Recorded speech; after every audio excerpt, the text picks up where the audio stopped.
Well, if you've been watching the progress of Ian, no surprise here, but it's still unfortunate sticking to the forecast. It is intensifying now with winds up to 100 miles per hour. That's now a Category 2 hurricane. It just became a Category 1 hurricane this morning. We expect it to become at least a Category 3, probably a 4, peaking out over the very warm waters of the southeast Gulf of Mexico. Folks, those are winds of 140 gusts to 170 miles per hour, and then headed toward Tampa.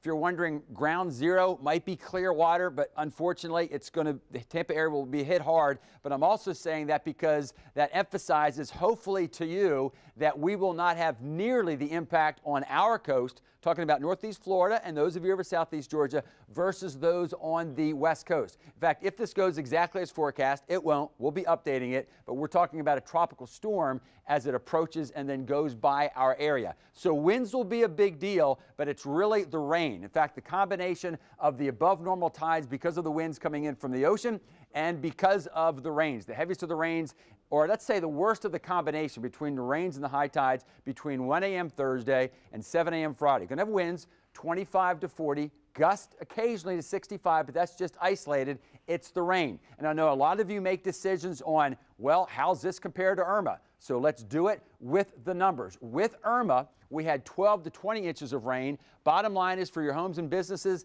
the St. Johns came up 5.5 feet. If this goes as forecast, we'll keep it updated. We're looking at 6 to 12 inches of rain. This might be the biggest number. St. John's about 3.5 feet.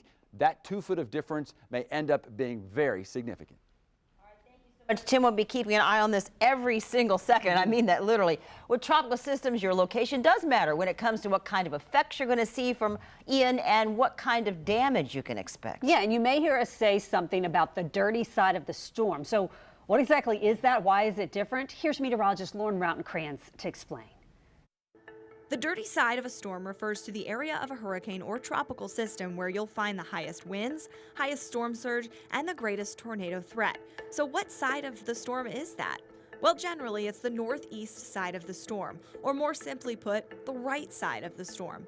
But it also depends on which direction the storm is moving. If it's traveling in a northern direction, the dirty side will be more on the direct right-hand or eastern side. If the storm is traveling in a more western direction, the dirty side will be more on top of it. So what makes it so dirty? It's all about the wind direction and a little math. For example, if a storm is moving north at 30 miles per hour and has wind speeds of 100 miles per hour, then the storm will produce winds of 130 miles per hour on the right dirty side. While on the left side, winds move in the opposite direction of the storm's movement, so they'll be slower at about 70 miles an hour. It's important to remember, though, as a storm grows stronger, every side becomes dangerous. Meteorologist Lauren Rautenkranz, First Coast News, on your side. So with the storm on the horizon, a lot of folks here on the First Coast are preparing their homes for whatever Hurricane Ian brings us. But what about people without homes? On your side's Taylor Levesque joins us live tonight from the Sulzbacher Center for the Homeless in downtown Jacksonville with what plans are in place to provide shelter from the storm. Taylor? Yeah, we'll have more coming up later.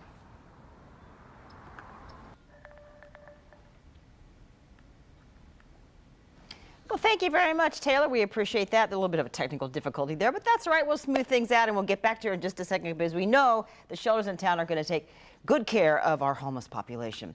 Well, tomorrow in Putnam County, sandbag lots will be set up in several locations. Those are on your screen right now. They are open from 9 in the morning and you are asked to bring your own shovel.